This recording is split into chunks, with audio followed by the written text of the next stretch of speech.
Welcome to episode 053 of the Bit Beacon broadcast. It's September 23rd, 2024. I've got a special guest here with me, Kodax, in the studio for the intro portion of the show today. You've heard from him before, and we've all heard from his chair. Nintendo Boy 88 is back. Hello, yes. Glad to be back. And congratulations on 53 episodes. I know, so this far. is actually the start of year 2 of the Bit Beacon broadcast. Last week, in between last week and this week, we officially hit the 1 year mark. So yeah, year 2 of cool. the Bit Beacon broadcast. Now I know what to title this episode. Thank you for reminding me. Oh, very good. Glad I could help. Okay, so let's jump into what we've been buying. I think you bought something new this past week. I did, yes. Yeah. I got after I finished the Astro Bot game that I mentioned last time, I got the new Star Wars Outlaws game. Okay, have you begun yet or not? I did, yeah. Oh, you did. I just started it last night. I installed it and just kind of did the first little intro parts. Okay. Yeah. I'm not quite finished with the intro part, but I just had a good checkpoint stop that I stopped at. Nice. Take forever to install? Not as long this time. Oh, okay. All right, yeah. Nice. So, maybe on a future episode we can hear more about your Star Wars Outlaws experience. Yeah. Did you just opt for the regular retail version? Did you get the gold edition? No, I do the regular ones, okay. yeah. I hardly ever buy a special edition like that unless it's something I really, really want. Okay. I think the gold edition just has, like, the season pass, included or something like that. But for me, it's like, so much of that content doesn't get added until, like, months, if not, like, a year later. It's like I've already moved on from the game sometimes, Exactly. So if I'm showing up to a game late, like a year or two later, then I might be prompted if the DLC is available in that moment to download it or whatever after I've beaten the main game or something. But like to pre-purchase the DLC in advance of like a single player game, it just doesn't really, I don't know, it doesn't make a whole lot of sense to me. Totally understand. Especially because games get cheaper over time. So by the time the DLC's out, you probably could have got the game for like $20 or something. That is true. I had a purchase show up this last week as well, and this is kind of a weird one. It's called Radalam. Okay. Okay, so this is an interesting. I don't know about the game so much, but the story behind this game is interesting. So this is from Limited Rare Games, who they're one of these publishing groups that kind of sprung up in the wake of limited run games who help small games kind of get physical releases. But these guys are doing it in kind of an ironic and like, let's make fun of limited run games, fear of missing out, like business model. Oh, okay. And so what these guys do is they purposely find really bad games or games that they made themselves to be bad and to make physical copies of them. And then they only open up sales for like 1 hour. And however many copies sell, or however many copies sell. Oh, wow. Interesting. So yeah, they have a very weird. They're like FOMO, like masters. So it's like you have to be paying attention to their like Twitter account when they're like, "Hey, it's up for sale." Okay. Yeah, you really. And it's like if you weren't there, you were on a flight or something, you miss out. Yep. But the games themselves are typically not anything worth getting excited about, but their very first release was this game called Poop Slinger, and it's arguably one of the most valuable PS4 games out there for collect. It sells for thousands of dollars. Wow, really? So word has kind of gotten out about them at this point, and this I think I purchased for $40, and like resales only like, I mean, it just got delivered last week, and people are already flipping it for like $80 to $100.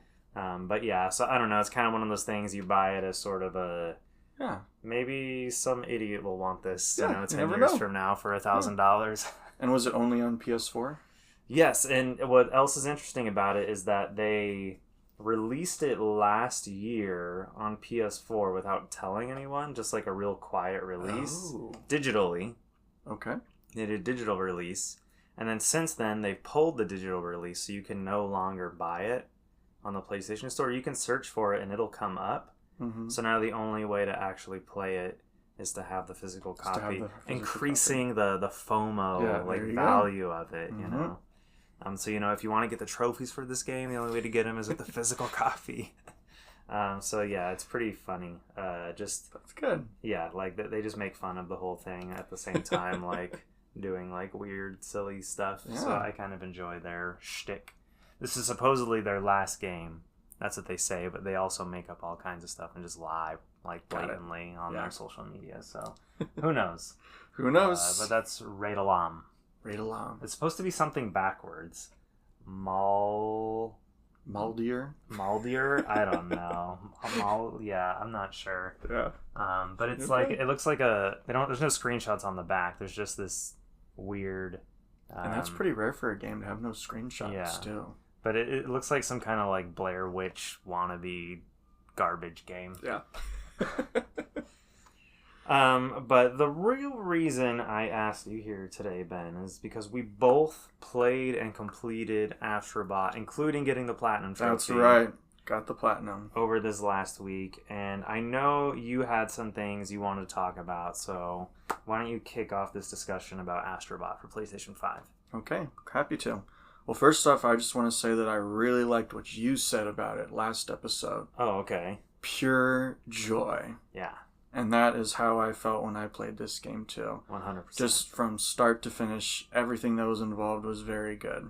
Even when the game is, like, tormenting you with its, like, challenge levels? Yes. I expected challenge levels. They're not just going to give us, again, like, even the very last trophy I tried to get was this super hard level right at the end. Yeah. You know which level I'm talking about. Well, what's it called again? It's like the final. Yeah, it was the one that that incorporated those challenge levels from each world and then grouped them all into one with the different symbols. It's like you have 4 challenge levels baked into one, kind of.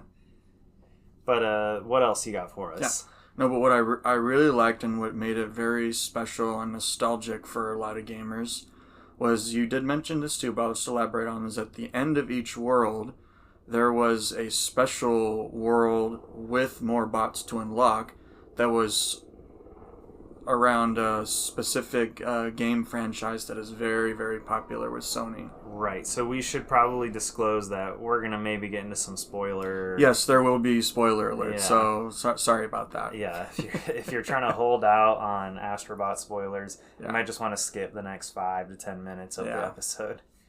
Yeah.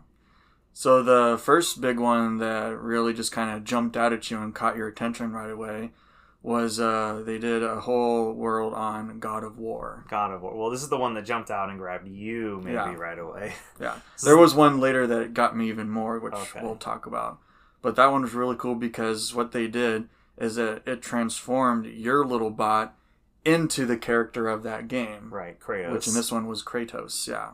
So it gave you the axe that you could throw. It had the frozen ability when you throw it that it had to. You could do the recall. Yep, you can throw it and recall, and they did that in the level too, where the only way to advance is you have to throw your sword at certain things in the game to unlock a path. It's much like the God of War game. just like in Sony God Santa of War. Monica game. Yeah. So I mean, we should mention that the God of War it's replicating are the 2 newer games. Yes, it's not replicating the original one. Yeah, this would be games. more the modern. Yeah. Especially with the new bots that they introduced were only from those new games. Yeah, I don't think I saw any old school God of War bots. Same. I mean, aside from Kratos, he's still that Kratos. Yeah, that is true. Yeah. Mm-hmm. But one throwback too that was really cool, and that is that they had a special trophy for that level, where if you've played those God of War games, there is an actual objective in there where you have to throw your axe at ravens. Yes. These like hidden glowing ravens. These little hidden glowing birds, yeah. So they incorporated that into that level, and I thought that was really cool. Yeah, I thought they did a great job really incorporating each of the games that they had these special levels based around.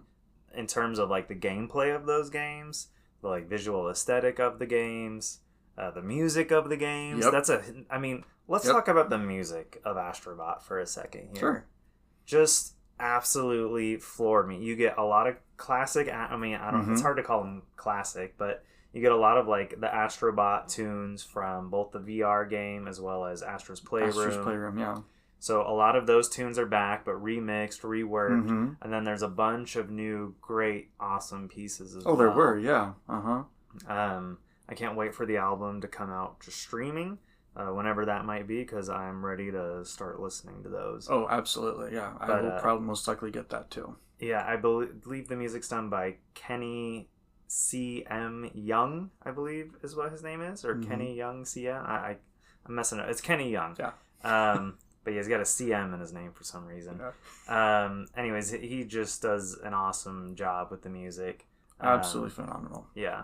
And that, to me, is like a huge part of these sort of PlayStation-style levels.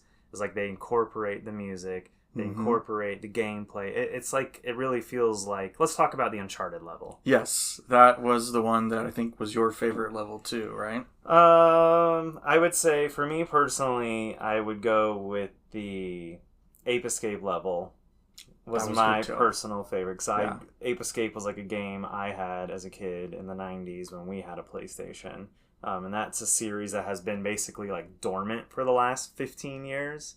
And so to see them like recognize the Ape Escape. Yeah. Because the team that made Astro Bot, Team Asobi, is a spin-off of the now defunct Japan studio. It's basically Sony's only Japanese developer at this point. And Japan Studio were the creators of Ape Escape. So it was cool. I liked that they did their level first to really sort of pay homage to their history and really like honor all the work those people did for that game series and kind of like bring it back and like give maybe a lot of people who have never tasted Ape Escape before or people who've been craving some of that flavor in their life. Yeah. A nice 10-15 minute, burst of Ape Escape flavor. And I'm sure it made them very happy. Oh yeah, the music, the sound effects too. Like they got like everything just right.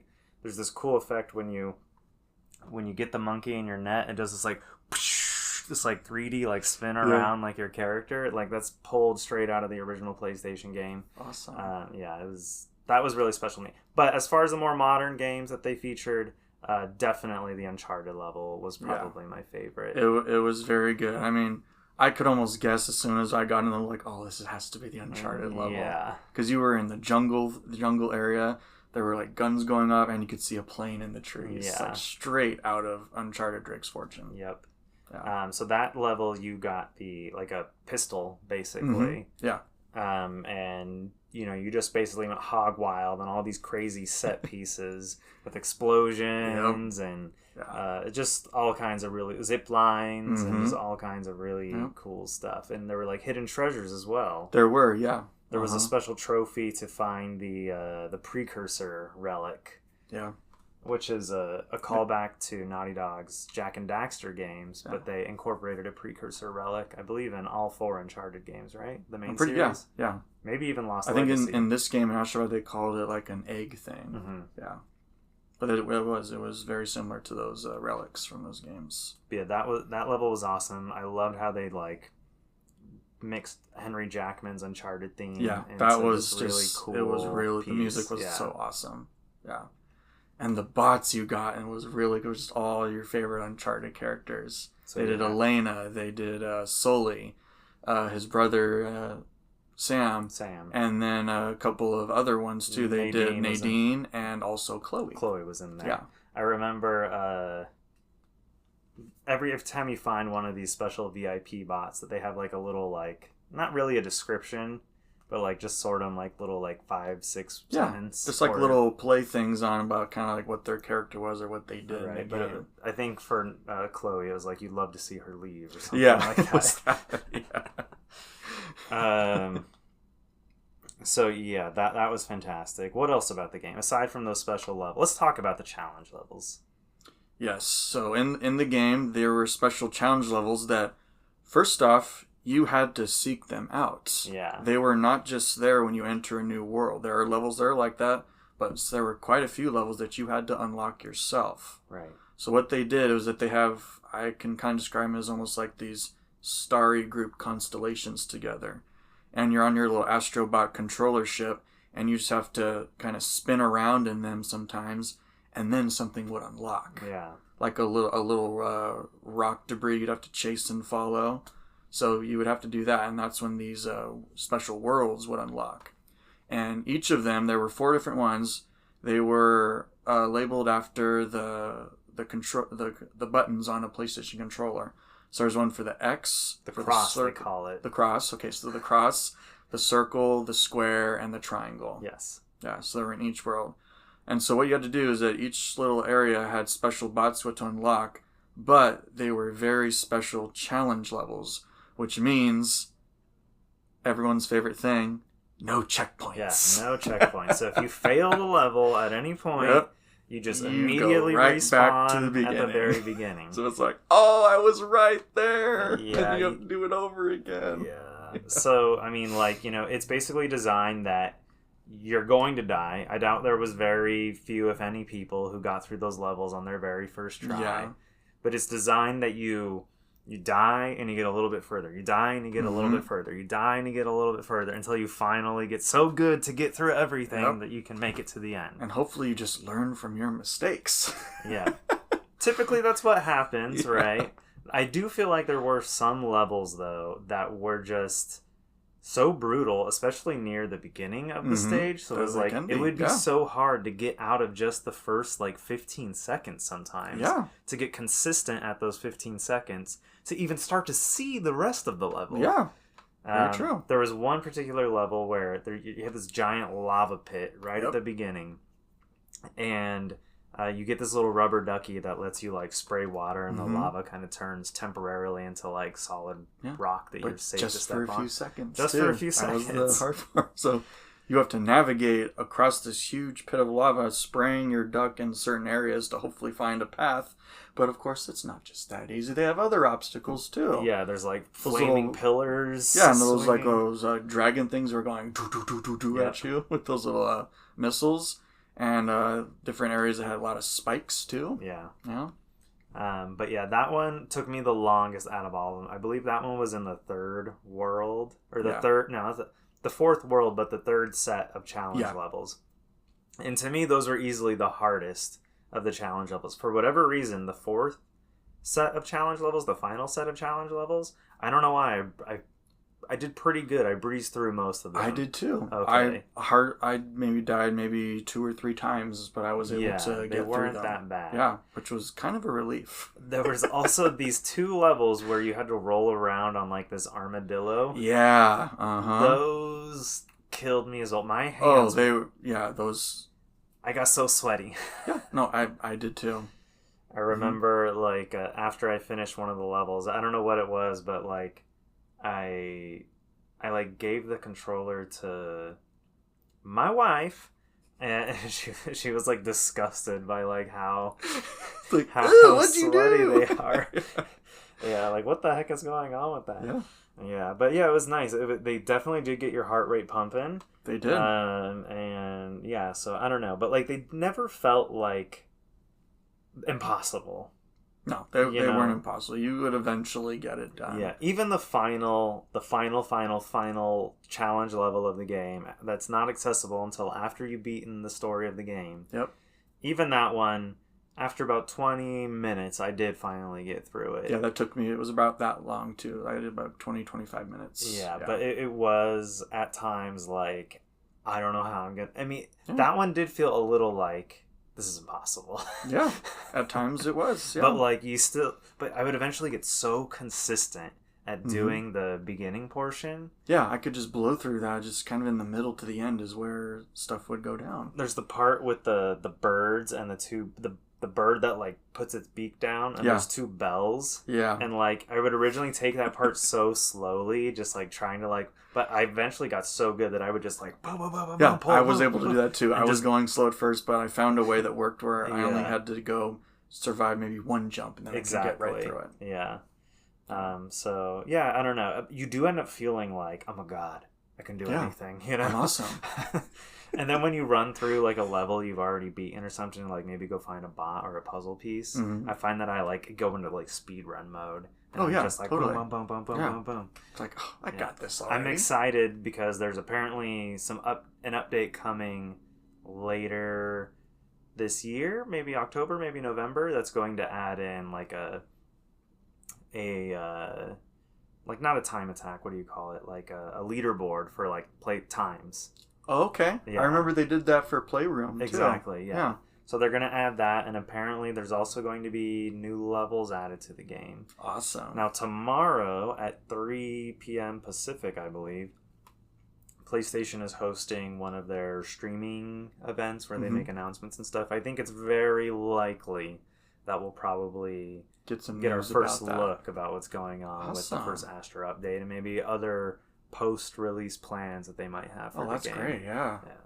I mean, imagine, like, I don't know, I'd pay $10 for a new Galaxy, like with a new PlayStation level at the end, you know? That would be pretty awesome. It would, yeah. Anything else you wanted to talk about regarding Astro? Yeah, just in the game, there's over 300 bots to unlock, and that is quite a bit. But just that was, I think, a lot of the joy for a lot of people is that there was a nice wide variety of characters to unlock. So I think in some way everybody was happy. Definitely. Yeah. I mean, a lot of them, I'll admit, were over my head. Yeah, I had no idea who some of these were, but out there I'm like, I know somebody knows. Yeah, somebody's happy about that guy being included in the game. Yeah. So those were really fun to see. Some of them were definitely like head scratchers for me. And I had to like go and like look them up, like, okay, their number or whatever. Let's see, you know, like, oh, okay, you know. And some of them, like, it took me a minute to sort of figure out. But I liked how much like third party representation there was too. Oh yes. Although I feel like there's a really big missing one. There were 0 Square Enix bots in the game. Now that you mention it, yeah. I don't remember seeing Absolutely none. Yeah. Nothing from Final Fantasy, which has a huge relationship with PlayStation. That is true. Nothing from Kingdom Hearts, which has a huge relationship. That would have been a good PlayStation. World. Oh yeah. Could you imagine? Oh yeah. A Kingdom Hearts level. Ooh. So that does make me wonder, like, could DLC? be something to come. Yeah, like absolutely. Maybe they're gonna do like a whole Final Fantasy. I mean, or Kingdom Hearts, or just a Square Enix land. You know? Yeah, that would be great. Oh wow. Oh, now you got me excited. Yeah. So I don't know, and obviously nothing Nintendo. Yeah. But, you know, surprisingly, we did see, like, Crash Bandicoot, Spyro, who are technically now Microsoft properties after the merger last year. Yes. So that's cool that, like, they were able to work whatever they needed to work out to get those cameos that are, like, truly massive pieces of PlayStation history you know, in the game. You know, doesn't matter. I did notice that Spyro didn't really look like a bot. He just looked like Spyro. He was, yeah. He just is like, let's add this dragon. Yeah. Like, even, like, some of the other, like, random things, they did still find a way to modify them, but for whatever reason, maybe Activision was like, no, you can't modify how Spyro looks, so they're just like, okay, we'll just put Spyro in. Put a Spyro in, yeah. But yeah, I'm glad he's there rather than not be there. And just in special regards to one of the bots, what I liked is that there was one thing that you could unlock in the game that was a costume house. Yes. Yeah.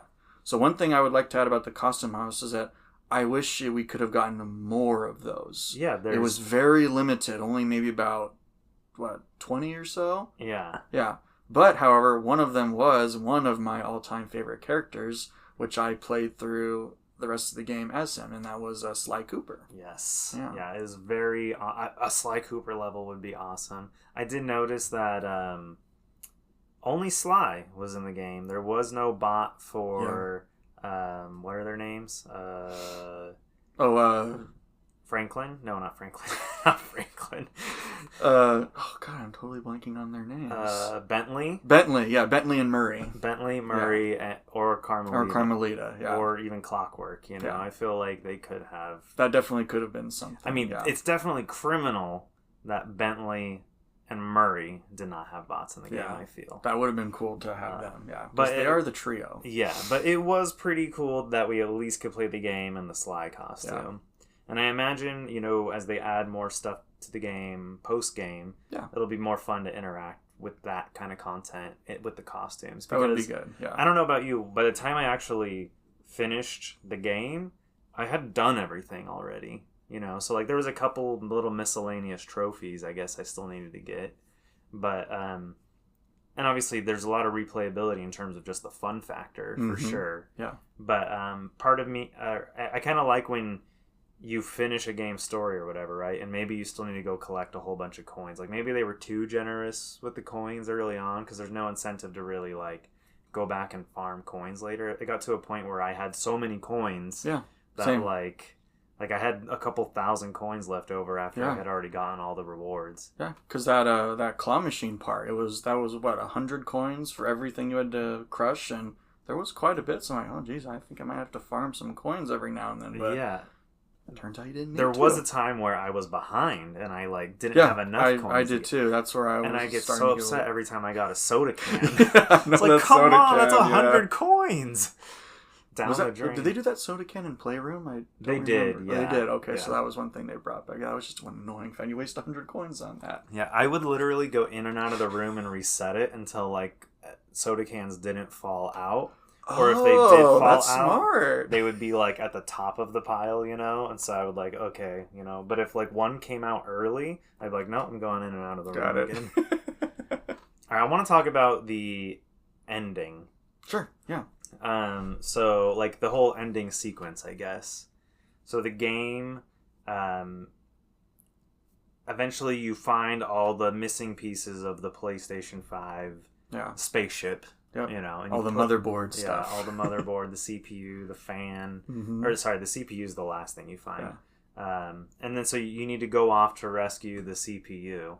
And it has this very kind of epic moment where basically all the bots jump on board. You get on, you know, your DualSense spaceship as well. And you guys take off into this space to go for this crazy epic finale sequence where basically the spaceship or like the PlayStation 5 spaceship is almost like a star destroyer a little bit, and like from the bay underneath come all the various different PlayStation consoles and peripherals that was really cool that you collected during Astro's Playroom. And basically all the bots are riding them like they're like different ships. Like it's like the start of like a Star Wars battle. It was, it was very, very well done. And just the music and the gameplay where you just go into this crazy, like, space shooter thing, which was, I don't know, I thought it was a really great time. Yeah, I did too. I got so wrapped up in it that I'll admit, a puzzle piece? I've almost forgot to find the puzzle pieces. Oh, yeah, I know. I was getting worried. I gotta find the puzzle piece. Yeah. Because, of course, they hid 4 puzzle pieces. Yeah. It wasn't too hard to get them, wasn't, I don't think. Yeah. But actually, I got them all in the first playthrough. Okay. Yeah. But yeah, I was a little concerned that I had like missed one at somewhere along the way. I was like, oh well, whatever. Completely understandable with how interactive and enamored you were with the surroundings. Yeah. So it's just a total crazy visual feast and audio delight with the music. Yes. And there's just like this crazy like, and then there's like in between everything, there's like these little moments of celebration. You know, with like the different crews on the different ships and stuff as you like successfully like warded off a wave of enemies or whatever. And then you're like flying through different like enemy space. It's just crazy. It was, man. It was awesome. And I then loved it all. The final battle though. What did you think of the final battle? You're talking about the one with the big green alien? Yes, the big green alien. Yeah.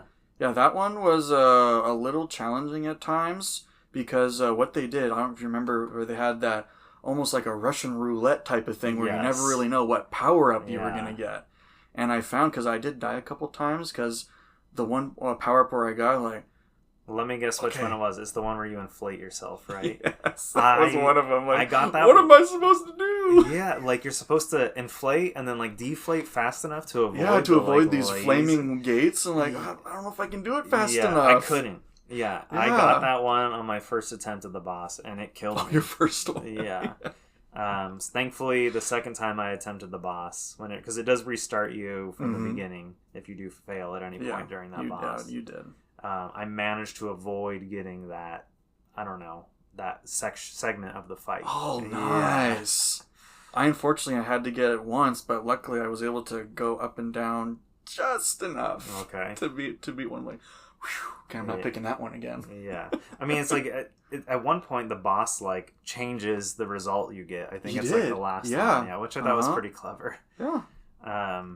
And then you beat him, and then the game goes into the credit sequence, which is, of course, they find a way to make that fun and enjoyable as well. Was, yeah. Mm-hmm. It basically acts as like a separate level of the game. It is, yeah. And, you go through and you're kind of bouncing along all these PS1 memory cards, and each time you step on a memory card, a name pops up from a game developer or someone involved in the credits. Yeah. Anyways, I don't know. And then the music during the credits, I don't know. I'm not kidding you. This is like maybe a little embarrassing to admit, but I got like emotional during that whole sequence. I thought I was the only one. No, I was like good. choked up.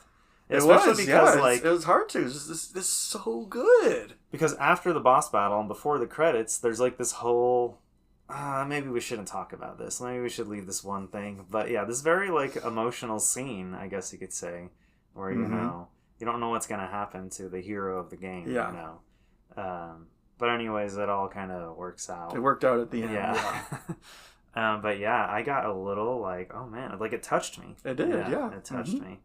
And then of course, I went straight out of the credits of the game, going like, okay, I got that one final level to do. Yep. That one challenge level, and I was kind of dreading it. It was kind of giving me some anxiety, just knowing what some of the other challenge levels were like. It was, not gonna lie, yeah. Yeah. Because all that work to get all those puzzle pieces, because that's the only way to unlock this levels. You have to collect every single puzzle piece in the game. From every level. From every world. Yeah. Yeah. So once you get there, it's like, oh god, what do I got to do now? I know. I was kind of hoping... Because the description of the trophy tied to this final level is like, find the final bot at the top of the statue. But then like you go over to the new statue that gets made by finishing the puzzle collection, and then you just start climbing up this seemingly endless tall wall of bots. It's like, this statue's not that big. What are they talking about? And then you go, oh, you're going all the way up there. Yeah, and then you go into this like crazy portal, and of course it's the ultimate challenge level, and the cross, square, and triangle and circle with googly eyes are there to welcome you. Oh, yeah. And watch you suffer. Yeah, I mean, these challenge levels, they will make you groan. They will make you curse. Yep, they will make you, doubt the existence of God. Yeah. Because especially that armadillo one, what everyone likes to do in Astro Bot is do the double jump. Oh, I know. So you're constantly thinking you can double jump. Yeah, you cannot double jump on the armadillo. If you do that, he goes away. Yeah, you have to retrain your brain for those 2 levels of the game. Yep. It's like, no, you can't double jump. You get so used to the double jump, but you cannot for that level. I did have a couple crazy recoveries doing a double jump in those levels, though. Where, like, the armadillo, like, fell off the side of a cliff, but it somehow, like, respawned in time for me to, like, circle around to, like, land back on it. You lucky! But then I ended up getting killed by something else 5 seconds later, So it's like, well, it didn't even matter. Yeah, I remember that did happen to me a few times. I'm like, oh, great. All right. Anything else about Astro Bot, or shall we move on? Well, we can just say the one last cool level that they brought back from a beloved franchise was the Horizon Dawn series, where you got to do Aloy. That's definitely the most recent of the series. Yes, definitely. Out of all of them that were involved. Yeah, I mean, Uncharted's been around since like 2009 or 10, something like that, on PlayStation 3. Yeah. And Horizon is 2015, 2016, like that, I think the first game came out. Maybe even 2017. Yeah. So yeah, that one, I enjoyed that level too. I don't personally have like a super strong attachment to Horizon Zero Dawn. It might help if I ever get around to playing either of the 2 games that I purchased and bought. But I did still enjoy it. I thought the music was really good there. It does, because that special ethereal part, that da, da, da, da, they did that, and it was really good. We don't want to get a copyright strike on the podcast. Okay, yeah. But just that part that fans of Horizon Dawn know from their music was in their soundtrack, and that was it was really, really nice to hear. Yeah. And I enjoyed the bow gameplay where it kind of like slows down for a second. So the nice slow motion. Yeah. They had a tall neck that you could climb to advance. So they incorporated a lot of the machine aspects of that game. And it's a kind of a perfect fit for Astro Bot. It was, absolutely, yeah. So I was very glad they included that. You know, Horizon Zero Dawn, or the whole Horizon series, is getting a lot of love. It's getting it just got a new level in Astro Bot. Mm-hmm. It's getting a Lego remake of the first game, which is coming out to PlayStation 5, 4, and Nintendo Switch, I think. Mm-hmm. And then rumor has it at tomorrow's PlayStation State of Play, there's going to be a remastered version of the first game built for PlayStation 5 being announced. Ooh. Yeah, so I don't know though. Nice. Is it too soon to have a game from like 5? I mean, obviously they do it with The Last of Us, so I guess they're like, hey, let's do it with Horizon as well. I just don't know. Is it like... Has it earned that yet? I'm not really sure. Yeah, I understand where you're and then, like, so you're literally going to have 2 remakes of the first Horizon game coming out at the same time. One in Lego form and one in, you know, like, authentic, true remaster form. Mm-hmm. It's like, wow, there's a lot of Horizon. Like, I don't know, is there that much appetite? I would say, personally, if I was a Horizon fan, I'd probably be more interested in the Lego one, because that's at least going to be very different in a lot of ways. It would be, yeah. Mm-hmm. As compared to the other one, which is going to be just like, hey, remember the first Horizon game? Here it is, looking prettier. And, you know, have fun chasing the platinum again, I guess, you know? I'm assuming that's what a lot of people are going to be doing. Some people would, yeah. Yeah. I've not decided if I will be one of those yet, but we'll see. You know, maybe it'll look really nice. It would be, yeah. Because that game was a lot of fun. Yeah. Yeah. That was one of my free downloads for the PS PS that's Plus. Right. Yeah. That's how I first got introduced in that, and it was a lot of fun. Okay. Mm-hmm. Are you ready to move on? Yes. Okay. I want to talk about a demo for a game I played after I finished Astro Bot a couple days later. I played a demo for a game called Reinatus. Reinatus. Okay. So this is a Japanese action RPG, but it's got some big names behind it, even though it's kind of a budget looking game. You know, it's not like, you know, a AAA crazy $100 million development kind of game. But it has, the music is by Yoko Shimomura. Love her. The scenario writer of the game is Kazushige Nojima, who wrote with Tetsuya Nomura the first few Kingdom Hearts games and all the spin-offs. Yep. And he was also the scenario writer on Final Fantasy VII. And even Tetsuya Nomura is involved in sort of a capacity. And this is not a Square Enix game, by the way, but I guess they did some kind of collaboration where Tetsuya Nomura is allowing them to use some of his characters from his The World's End With You series, which they had some cameos in, what was it, Dream Drop Distance? That's right. I was trying to think about those characters. So those characters, or characters from that series, will be appearing in Reinatus, because the game is set in Shibuya. Kind of modern day Tokyo, Shibuya area, which is also featured not heavily, but in Kingdom Hearts 3. Correct. With, what's his name? Yozora? Yozora, yeah. Now, a demo came out for this game, like I mentioned, and someone did some data mining into the demo and said that they found files that reference different Kingdom Hearts music tracks. Ooh. So I'm not saying that there might be some like Kingdom Hearts stuff going down in this game too, but there very well might be. Or it might just be that they were using Yoko's placeholder music until she like incorporated her. I mean, that could also be it. That's true too. Yeah. But it does have a lot of Kingdom Hearts talent involved.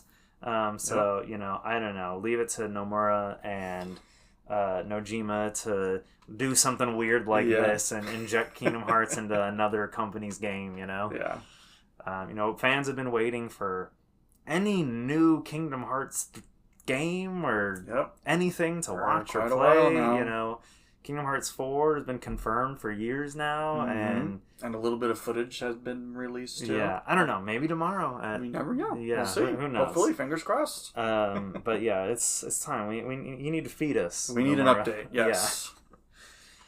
So I am looking forward to actually playing that game. It comes out later this week, next week, something like that. Okay. So I think that might be my next game. I did enjoy the demo, even for its very low budgetness. Seems like a good time. Yeah. Okay.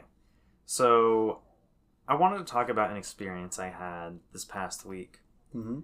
McDonald's and Genshin Impact announced a special collaboration. Okay. And so what happens was, starting last, I think it was Tuesday, you could order a Genshin Impact meal through the app. Oh, a special meal. A special meal. All right. It's just regular items that McDonald's has, but they kind of bundled it together. And okay. All right. made a special box for the apple pie that has like Genshin Impact characters on it. Which is crazy. That's got to tell you how big this game really is. Oh, yeah, definitely. Because there's a McDonald's collab. Well, this is just here in the U.S., actually, this collaboration. Oh, okay. Yeah, all right. Just Only here in the U.S. All right. And when you order this meal, you're supposed to get an email that has a code for some special items that you can redeem inside your game. Okay. So in Genshin Impact, you have these little wings, these glider wings, they call them. And so there's a special set of glider wings that you can get from ordering this meal. And there's a special little like profile background frame thing for your account. All right. So I was excited. I was like, I want to get these wings. They've only been available through different collaborations in like China and Korea so far. So I was like, finally, they're offering them here in the States. Yeah. I was like, all right, $12 to buy this meal, whatever. At least I'm going to get a meal out of it. You're getting something out of it, yeah. And so I order the meal. 30 minutes go by, still no email. Oh, no. 2 hours go by, still no email. Still nothing. No email. So I reach out. Well, I look on Reddit. That's always where I go first. Is this happening to other people? Yeah. Oh, sure enough, it is. It's a huge, widespread issue. Some people are like, I got my email 5 minutes after. No problems here. And then a lot of other people, though, are like, I never got my email. I paid... whatever, $15 after tax in some places, depending on the cost of the meal. And, not getting anything. So, of course, I'm on Twitter on there, because they're responding to people on Twitter saying, hey, DM us your details and we'll try to help you out, Okay. And so I DM them, never get a response from McDonald's there. Even days later, they never responded to me. Man. So that same day, I sent in a complaint or like a service request on their customer service form website. And then I also called McDonald's like support, which is crazy to me that McDonald's has a support number, but they do have it. And after like an hour or so, because it lets you leave a callback number, so they got back to me like 2 hours later. Okay. Some lady takes down my information. She's like, yeah, you're not the only one having this problem. Don't worry. We got all your information. We're going to help you out. You'll definitely have it tomorrow. Okay. Okay, all right. Okay, Fast forward to tomorrow. Great. Just wasted, my lunch, my breaks, dealing with this McDonald's bull crap. So fast forward to the next morning. I'm hoping I'm going to wake up and like, you have the email right there. The email's going to be there, right? No, it's not there. Oh. Yeah. So again, on my lunch break, I'm like, well, I guess I'm calling McDonald's again, what do I do? Because she told me, if you don't have the email tomorrow, call back. So I leave my callback number again. And, 5, 6, 7 o'clock at night, I never hear back. And I still haven't heard back from the contact form or from the Twitter DM or anything. So I go to bed. Next morning, I wake up, and the support form people emailed me a code. Okay. So I'm like, okay, awesome. Finally got my code. I go redeem it. It works. Everything's great. And then... I'm sensing a butt. No. It gets good from here. Okay, good. Then, a few hours later, I'm at work, and I'm getting that call back from McDonald's, finally, from the day before. All right. And so a guy on the phone's like, hey, I got a code for you. And so he gives me another code. And then sure enough, the email that I should have gotten originally days ago, that's like formatted with all the promo text and images all the and stuff. Official stuff, that email finally comes through. So I ended up getting 3 codes. So I was able to use one on myself, and then I was able to help 2 friends. Oh, nice. Redeem codes as well. Very good. All right. What a struggle, though. Yeah, seriously. So how many days total did that? 3 days, starting 3 from days. Tuesday, Wednesday, and then finally it was resolved on Thursday. Oh, man. Yeah. And there's actually a second code as well that you get for ordering the apple pie, which I never did. But for some reason, that like official email that came at the end had both codes visible. They just gave it to you. Yeah. Yeah. Could have been a convenience thing, just saying, sorry for all the stuff you had to go through. Here you go. I guess so, yeah. Here's a freebie. So that code actually gives you the McDonald's apple pie like recipe like in game, so you can make McDonald's apple pie. In the game? It gives you like a buff. Oh, yeah. nice. It's not called McDonald's apple pie, Yeah, but it looks like it. Whoa. So yeah, that was a bit of a struggle. Ultimately, they made right. The McDonald's meal is available for another week. If you're interested and you're a Genshin Impact player, you can only order the meal through their app. You need to make sure you have emails turned on and that you're opted into rewards. Yes. If you don't have those things, which I had all that enabled, so I had done everything right. So you did everything right. I read the fine print, what I needed to do. I'm sure there were others who did not do that. Yeah, and that might be why they had issues. Yeah. But I was not about to spend another $14 to buy the meal again. Yeah. I would rather give money to someone on eBay than to give McDonald's money again. Yeah. What a total I hear you. sack of crap. But then something funny happened. Okay. On Thursday, because the week before when they first announced the McDonald's collaboration, they had like a phone number that you could text for details and get like promo texts. Uh-huh. Okay. And so I had opted into that, and when I did, it asked for my area codes, I guess, know where I was at. Mm-hmm. And normally I don't really want to give McDonald's my area code, but I put it in anyways, not knowing maybe they're doing something. Maybe they need that for a reason. Mm-hmm. Turns out they did. They had a special like McDonald's Genshin Impact party this weekend in LA. Wow. Yeah, so on Thursday in the afternoon, I got this text and it said, hey, if you're in LA, respond Los Angeles to this message. And I did, and then they sent me a link to the reservation. So on Saturday, me and my wife, we went to it's officially called the McDonald's Cross Genshin Impact LAN Party Los Angeles. They also did another one of these in Houston, Texas. Oh, cool. And so it was at this like movie studio, where they film like stuff on those like giant screens, like The Mandalorian and all that. Yeah. But they had converted it into like this, crazy set for like Genshin Impact and McDonald's. So there was, a variety of little things to do, games to play, photo opportunities, and as many McNuggets and French fries as you wanted. Nice. Yeah. That's pretty cool. They had a little, and as much Sprite and Dasani as you wanted. I remember you talking about the Sprite and Dasani. Yeah. And this was completely free. You just had to get the invite and show up, and so awesome. They literally had like a mobile McDonald's set up like behind this curtain, and they had like actual McDonald's like employees because they were wearing their like employee T-shirts and stuff. And they were this person would come out of the area with this tray of like McDonald's bags filled with 4-piece nuggets and a small fry, and then it came with 2 sauces, barbecue and sweet and spicy or something. Yeah. They're 2 famous flavors. Yeah, and so, they would just walk by, and you just grab another bag, and there you go. Would have been heaven for you, Ben. Yeah, that would have been fun. So that was pretty cool. And then everyone gets a swag bag that was full of like exclusive like collaboration merchandise as well. Nice. That's like not available for purchase or anywhere else. So that was pretty fun. Nice little surprise. Like the whole McDonald's thing started off real sour in the week, but then it ended. Then you have that nice sweet ending. Sweet and spicy. Yeah. All right. So before Ben parts, we're gonna talk shirts real quick. So why don't you tell me about your shirt? What are you wearing?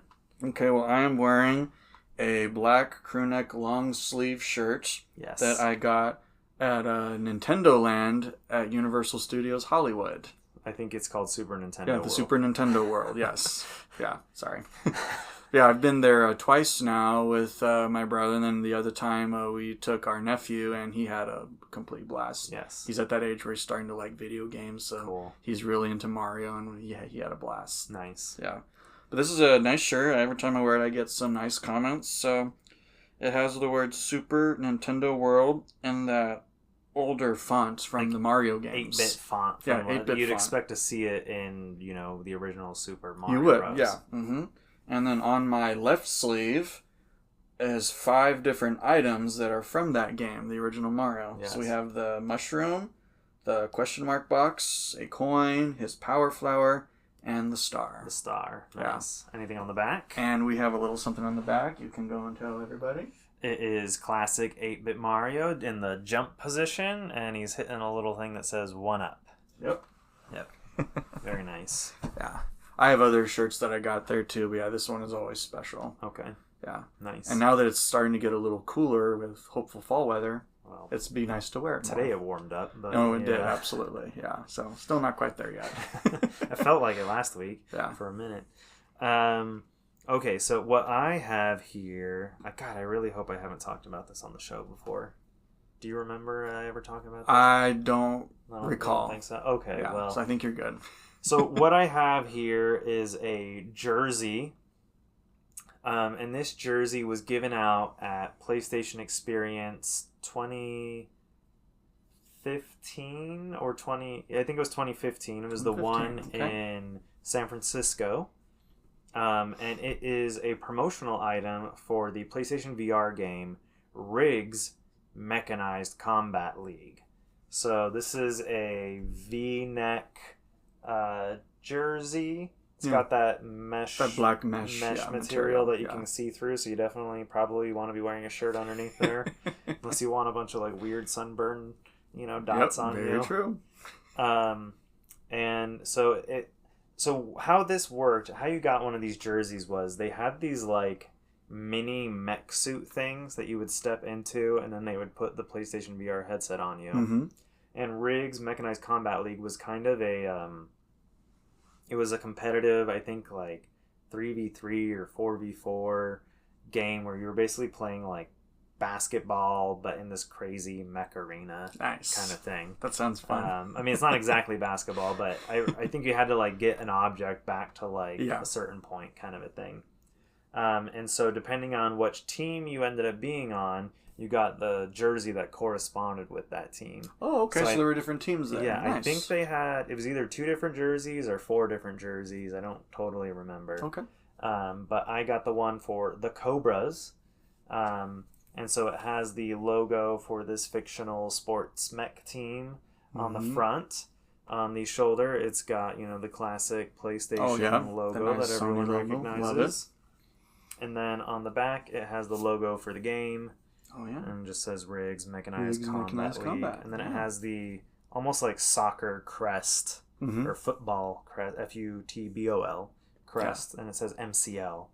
So for Mechanized Combat League. Very nice. So yeah, this is definitely one of the more interesting promotional items I've received. Definitely a big fan of wearing it whenever I'm going to some sporting event against my will. Then it just confuses people. Yep, then it gets a nice dialogue. I'm like, oh, that's cool, man. So before we jump into the news, I'm just going to allow Ben a moment to head on out. Okay, well, thank you so much for your time. I was glad to be here and talk about Astro Bot. Thank you, Ben. All right, so I've got 2 pieces of news I want to share with everyone today. First up, we're going to talk about PlayStation's 30th anniversary, which is this year. So the original PlayStation launched on December 3rd, 1994 in Japan. The iconic gray rectangle with its colorful logo wouldn't make its way into homes outside of Japan until September of the following year when it launched in North America. In my household, we didn't get a PlayStation until 1998. I believe it was for my brother's 5th birthday.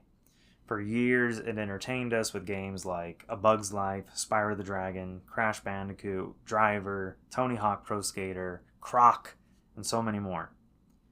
Given that this year marks the 30th anniversary of the iconic PlayStation console, Sony is kicking off the celebrations with some special competitions on the PlayStation tournament side of things. So, for example, this past weekend, there were some games where you could jump in and join like a tournament kind of thing for like either a fighting game or their baseball game, MLB The Show.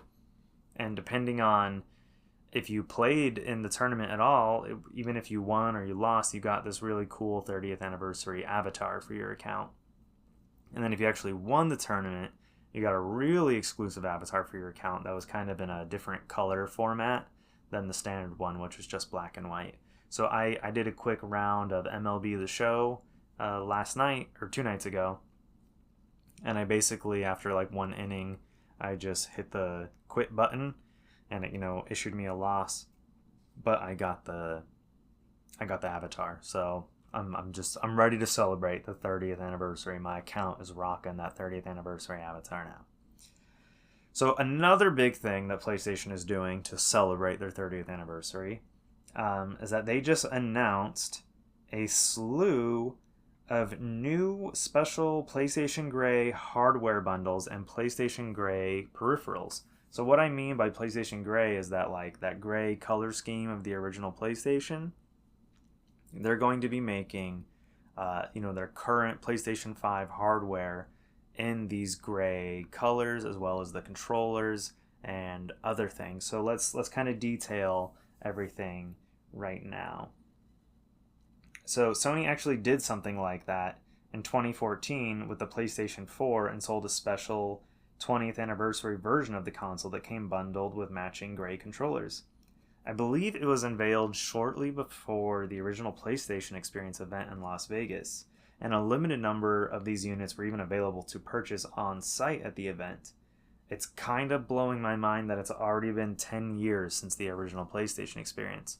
Ravenheart and I were there, and it was arguably one of the best, one-of-a-kind events that I've ever been to. Like, it just, none of the other PlayStation experiences had that same feel, that up-close and personal touch that the original PlayStation experience did. They were all great events. I loved every PlayStation experience, but that first one was just out of this world. So, what would be a really cool way to celebrate PlayStation's 30th anniversary is if they resurrected PlayStation experience, since it's basically been defunct since 2017. It would be awesome if they brought it back this year, although they would have to announce it like really, really soon. I think the original PlayStation experience was announced in like September, and then it was just a few months later in December. So, I mean, it's still possible, but, they're kind of running out of time to make that happen. So, I don't know. Fingers crossed. Maybe at the State of Play tomorrow they announce PlayStation Experience 2024. Okay, but anyways, I'm getting off topic here. Let's jump back to today and detail these new purchasing opportunities that consumers will have very soon. So, we have 2 different hardware bundles to detail. The first one, which is to me is the least desirable one, it's the PlayStation 5 Slim Digital Edition in 30th Anniversary Gray. So it comes with obviously the PlayStation Slim digital console, which is just the same functionality as a regular PlayStation 5. There's no extra boost or features available. And it comes with the 30th Anniversary Gray DualSense controller, a vertical stand, also in 30th Anniversary Gray, a special 30th Anniversary charging cable, which looks like a PS1 controller cable. So the best way to kind of describe this is when the USB-C plug is stuck into your PlayStation 5, it kind of has this little thing attached to the plug part where it looks like that kind of little puck that would stick out of the original PlayStation. So it kind of gives the illusion that, you plugged a PS1 controller into your PlayStation 5, which is, I don't know, I think that's a really nice touch. It looks good. They also comes with a PlayStation sticker. Oh boy. A PlayStation paperclip. So think of the PlayStation logo, the PS, basically bent into, like a paperclip form. It's neat. I don't know that I really ever use it, but cool, I guess. So there's some special PlayStation shapes cable ties. Think the cross, circle, triangle, square. So I guess you can, and they're like colored, each of the color of the PlayStation shape, on the button. And then a limited edition PlayStation poster, one of 30 different designs.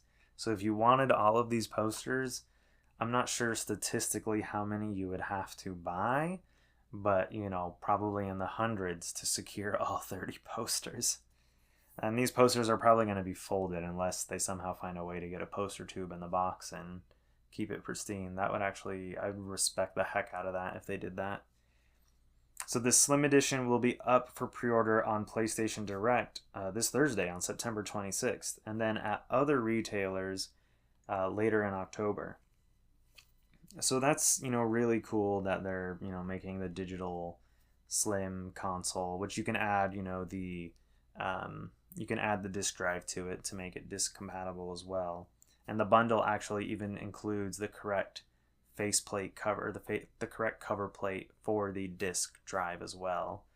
So even if you add that on, your console's not going to look funky with like a white section or anything. It'll still have the whole gray body when you add the disc. But they have a new PlayStation 5 console that they just announced, the PlayStation 5 Pro. So, wouldn't it be pretty cool if they offered the PlayStation 5 Pro in this new model as well? Well, yes, it would be. And Sony agrees, and they are announcing a bundle for the PlayStation 5 Pro in 30th Anniversary Gray. So it includes all the same items and bonuses the Slim Edition comes with, plus it comes with a 30th Anniversary Gray DualSense Edge controller. So the Edge controller is PlayStation's Pro controller. It has extra paddles on the back of the controller, and you're able to swap out the thumbsticks, after they've been worn down, because Sony doesn't make very good thumbsticks anymore. And after you've been using a PlayStation DualSense for a while, it goes bad. The sticks go bad. So with the DualSense Edge, you can spend $20 to buy the thumbsticks from PlayStation and swap them in. So your $200 controller, that's right, the DualSense Edge is a $200 controller. Doesn't go to waste. You can keep kind of, it's consumer friendly, I guess, in that way, in that you can replace the parts that go bad. But it's not exactly consumer friendly in the price point. It also comes with a 30th Anniversary Gray DualSense charging station. Since you get the regular DualSense in PlayStation 40 or 30th Anniversary Gray, and then you get the DualSense Edge, so you got a nice matching charging deck for that as well. So this PlayStation 5 Pro bundle will not be sold at other retailers and will only be available via PlayStation Direct on September 26th in extremely limited quantities. Only 12,300 units will be produced worldwide, and each console will be individually numbered using laser engraving. So they are going to divide up 12,300 units amongst several different countries that have PlayStation Direct available. So what does that mean for America? Probably less than half will be available in North America. Probably somewhere between 5,000 and 6,000 will be available in America. The demand for this bundle is off the charts. Like, the internet is like ablaze. People want this bundle. It looks really good. Comes with the new console. Comes with maybe some stuff you didn't really want to buy, like the DualSense Edge, which is going to add to at least $200 extra to the price of this console bundle. But it's happening. So limiting this to just 12,300 units, and the 12,300 is a reference to the PlayStation launching on December 3rd in Japan, so 12/3, is going to cause this highly desirable item to go for thousands of dollars on the aftermarket, which means not only are people who actually want one to use it going to be chasing after it, they're going to have scalpers trying to secure one of these as well. And with how few units there actually are, and Sony hasn't even announced a price, they haven't announced what time they're going to be available on PlayStation Direct, so people don't know what to do. People are basically prepared to be camping out at their computer from 9 p.m. Pacific time on the 25th all day, all night, until they finally go up for sale. And unfortunately, most people do not have the ability to do that. As much as I want this bundle, I'm not going to be able to like take a day off work and just sit in front of my computer pressing F5 hoping. I mean, even if I did do that with only 5,000 some units available here in the States, I'm not going to be, I mean, if I don't get it, what a massive waste something like that would be, you know, just the whole day down the drain. So I'm just expecting this to be a very disappointing experience for most people. Why they couldn't have just manufactured, I don't know, maybe 1,200,300 of these? Like, they could have done the 12.3 thing another way, cheekily, you know, without making it so it's going to be like the most desirable thing of all time ever for any PlayStation owner. So the PlayStation Direct, website is also probably not prepared for the traffic it's going to get. I'm fully expecting the website to go down. I don't know why they did it this way. I feel like it would have been better if they never announced it and it just showed up and people who would get lucky, and then that would be it, you know. But at this rate, it's just gonna be a total disaster, and I'm not looking forward to it. I mean, I'm gonna try as much as I can to get one. This is also the same day that just the regular Pro goes up for pre-order on the PlayStation Direct website. So it's gonna be a mess. It's gonna be a really big mess. So I don't know what they're thinking, but maybe they'll give us more information at tomorrow's State of Play. We'll see. So, and again, yeah, like I said, we don't know these prices. What we can kind of draw from is that the special edition PlayStation 4 for the 20th anniversary had a $100 premium attached to the console. So the PlayStation 4, I believe, was going for $400 at the time. Or was it $299? I can't remember. But they ended up selling it for $500. I think it did come with an extra controller and some other little things. So they do charge for that stuff. So this PlayStation 5 Pro bundle, just judging by everything in the package, people are estimating that Sony's going to try to sell it for between $1,000 to $1,200. Maybe if they want to be cheeky, it'll be $1,230. Get it, guys? So the good news is, if you just want one of the controllers, those will be available for purchase outside of the bundles. Both the Gray DualSense and the Gray DualSense Edge will be available for purchase on PlayStation Direct next week. And when I say purchase, I mean pre-order. These won't be shipping until, I believe, November, along with the bundles. The regular DualSense and 30th Anniversary Gray will also be available at other retailers in October, also for pre-order and delivery in November. So if you're looking just to get a little piece of this 30th anniversary action, you will be able to do that. Expect to pay probably $80 for one of these DualSense controllers, and $200, maybe even $250 for the DualSense Edge, depending on what kind of premium they put a markup on that, because we've never had a DualSense Edge before. And that was like a special edition. So finally, there's one more item getting the special edition treatment, and that would be the PlayStation Portal, Sony's game streaming device that allows you to stream your PlayStation 5 to a handheld console somewhere else in your home or even outside your home. This is a great tool for when, maybe you got multiple people wanting to use the TV. So maybe you make the ultimate sacrifice, give up the TV to your significant other. Then maybe you go find a quiet place, power up the PlayStation Portal, and boom, now you're still playing and streaming your PlayStation 5 console straight over to your device in your hand. So this is also going to be getting a really nice PlayStation Anniversary Gray color treatment. And it kind of makes me, I want to say I regret getting the Portal last year, but man, it does look really good. And I won't be buying another one, but I will, if someone gave it to me, I'd take it, and I'd, give them my old one or something. Sony also says there's going to be more 30th anniversary stuff going on throughout the rest of the year in the lead up to the actual 30th anniversary. So we'll probably have more celebratory, maybe purchasing opportunities or otherwise. Maybe, like I said, maybe PlayStation experience comes back. That would be incredible, but not counting on it. 9 months ago, in January of 2024, Japanese developer Pocketpair launched Palworld in early access on PC and Xbox. The action survival monster taming game proved to be a massive hit, drawing in millions of players worldwide. Not just kids, but adults were having fun, basically playing Pokemon with guns.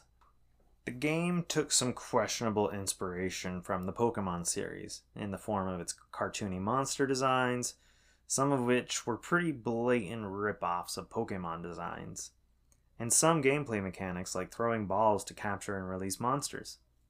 That being said, it was also substantially different from any Pokemon game in other ways, drawing more inspiration from survival games like Ark Survival.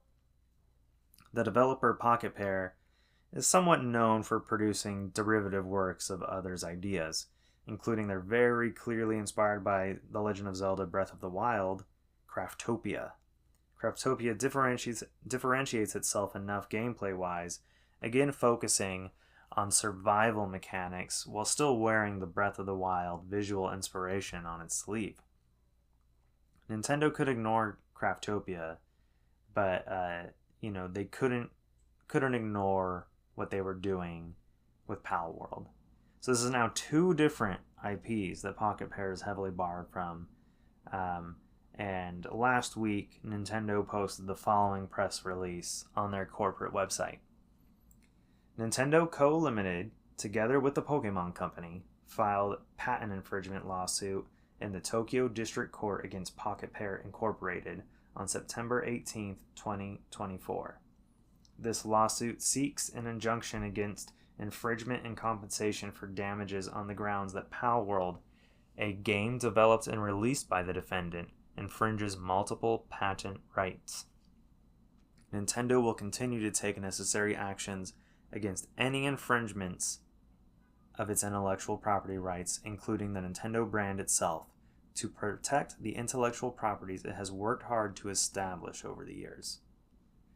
So let's unpack that for a little bit. This kind of comes across as like a, hey everyone, we all know you guys were saying how it looks just like it. Well, you know what? We happen to agree, but maybe for different reasons. And as a warning to everyone else, we are going to continue to be litigious, so you best watch yourself. So this reaction, or this filing by Nintendo, stunned the internet.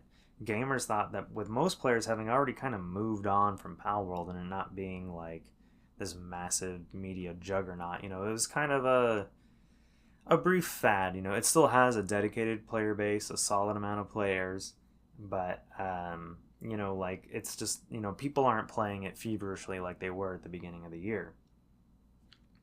So, people were shocked that Nintendo was still paying attention 9 months later, and that the Pokemon Company would even have an interest in pursuing any legal action. Perhaps one reason why Nintendo feels comfortable going after Pocketpair is that Nintendo and Pocketpair are both Japanese companies, so this will be handled entirely by the Japanese legal system. No need to go to America and deal with, different legal systems.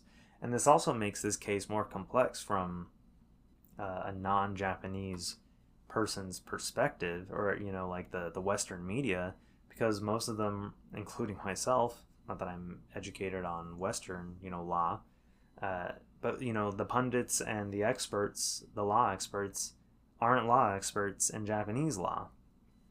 So people aren't really sure totally what to expect here, how this is going to work, what the rules are, how different it is from, Western legal proceedings to Japanese legal proceedings. So, I'm not trying to insinuate anything that, Nintendo holds sway over their legal system there, but given how litigiously successful they are outside of Japan, Nintendo is known for its litigiousness and its ninjas, as they're referred to. They're lawyers, the Nintendo ninjas, who will shut down, threaten legal action, whenever anyone is doing anything they don't want people to be doing. So it's interesting that it's taken 9 months for them to, I don't know, put together their case or consider if it's worth it to challenge Pocketpair on their home turf effectively. So, and Nintendo's home turf, like this is different from how it usually goes. Usually they're suing someone in the West. So yesterday a lawsuit was filed. This Pocketpair issued the following statement. Yesterday a lawsuit was filed against our company for patent infringement. We have received notice of this lawsuit and will begin the appropriate legal proceedings and investigations into the claims of patent infringement. At this moment, we are unaware of the specific patents we are accused of infringing upon, and we have not been notified of such details. Pocketpair is a small indie game company based in Tokyo. Our goal as a company has always been to create fun games. We will continue to pursue this goal because we know that our games bring joy to millions of gamers around the world. Palworld was a surprise success this year, both for gamers and for us. We were blown away by the amazing response to the game and have been working hard to make it even better for our fans. We will continue improving Palworld and strive to create a game that our fans can be proud of. It is truly unfortunate that we will be forced to allocate significant time to matters unrelated to game development due to this lawsuit. However, we will do our utmost for our fans and to ensure that indie game developers are not hindered or discouraged from pursuing their creative ideas. We apologize to our fans and supporters for any worry or discomfort that this news has caused. As always, thank you for your continued support of Palworld and Pocketpair. So with this, I want to unpack a couple things here. First, Pocketpair says that they have not yet been made aware of what patents they have been accused of infringing upon. My guess is that Nintendo is not required to immediately tell them that. I don't know if that's something that, once they show up at court together, that information gets passed along, or if Nintendo just gets to, dropkick surprise them, in the middle of court, this is what you did, and then Pocketpair has to scramble to, rebuke that or something. I'm not totally sure how that goes, but Pocketpair is almost playing it up like, we don't even know what we did wrong. And that, to me, is BS. There is no way they don't know what they've done wrong. Second, they're playing up for sympathy big time, referring to themselves as a small indie company, and attempting to make it look like they don't do this for the money. They do it for the fun and the joy of entertaining millions of people around the world. They then double down on the sympathy play with their next statement, saying how unfortunate it is for their players now that Pocketpair will have to spend time and resources on these legal proceedings, rather than them continuing to develop the game, which everyone loves and is beloved by millions around the world. Well, it worked. The court of public opinion has decided that Nintendo is the bad guy here. Here are some choice quotes from Twitter. One user wrote, "They have zero reason to be suing you guys. They had no problem with Digimon for 20 years. I hope the judge throws out the case on day one." Another user said, "Best of luck. Instead of bullying smaller companies, the ones going after you guys should make better products. They fear you. Your product is better than anything they have been making in over 10 years. Another user wrote, "Nintendo is more evil and does more harm to gaming than PlayStation, PC, and Xbox combined. Very sad." Finally, another user wrote, "This only fuels my will to play and support Palworld and other monster-catching games while continuing to ignore Pokemon entries." I share all of this not in an attempt to gain sympathy for Nintendo's position, because no doubt, Nintendo could have just left Palworld alone and everything would have been fine. They could have both peacefully coexisted. But it is crazy to me that unhinged gamers will defend Palworld's blatant copy-pasting of designs and ideas as if it is no big deal. I mean, Nintendo is probably very well within their rights to be going after Pocketpair. I'm not saying they should, but they are within their rights to do so. So my hope is that maybe this gets settled out of court. Maybe Palworld makes some adjustments to the game and designs to be less of a blatant ripoff of Pokemon, so that the game can continue existing and Nintendo, will kind of back off and chill out. Given how much money Palworld has likely generated, I'm guessing Nintendo's going to want some kind of damages awarded to them, it'll probably be almost nothing, like in the grand scheme of how much money Nintendo has, given that Nintendo is Japan's richest company in terms of cash actually on hand, not valuation. So no doubt Nintendo is really trying to make a statement here with this lawsuit more than anything, and it wants everyone to see it, that they're serious about protecting their IP. But perhaps after the dust settles, maybe Palworld will even end up on the Nintendo Switch successor console. However, I think that's probably not likely. There's going to be some hurt feelings when it's all said and done. End transmission.